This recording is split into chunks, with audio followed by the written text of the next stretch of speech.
নির্বাচনী সফরে সোমবার কক্সবাজার যান জামায়াতে ইসলামীর আমির ডাক্তার শফিকুর রহমান। মহেশখালীতে নির্বাচনী জনসভায় ভাষণ দেন তিনি।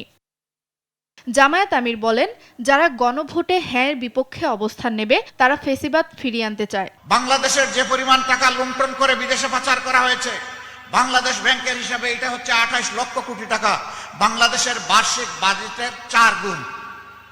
এটা কার টাকা? এটা আপনাদের টাকা, এটা জনগণের টাকা। এই টাকা চোররা, ডাকাতরা, লুণ্ঠনকারীরা চুরি করে বিদেশে পাঠিয়ে দিয়েছে। ভবিষ্যৎ হোক নিরাপদ, বিনিয়োগ হোক বিশ্বস্ত, আর আমার পছন্দ সল্ট বে। ওয়েলকাম টু সল্ট বে। আমরা আপনাদেরকে কথা দিচ্ছি, ইনশাআল্লাহ ওদের পেটের ভিতরে হাত ঢুকায় বের করে আনবো ইনশাআল্লাহ। অপমানজনক বেকার ভাতা নয়, যুবকদের জন্য কর্মসংস্থানের ব্যবস্থা করবে জামায়াত, বলেন আমির। কর্মস্থলে নারীদের নিরাপত্তার অঙ্গীকার করেন তিনি। পরে কক্সবাজার সদর আসনে জনসভায় বক্তব্য রাখেন তিনি। বলেন, ক্ষমতা এলে অপরাধ দমনে দৃষ্টান্ত স্থাপন করা হবে।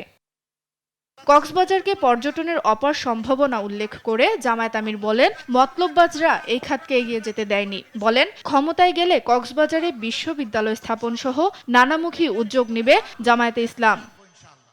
সুপ্রিয়া তৃষা, নিউজ ডেস্ক, দেশ টিভি।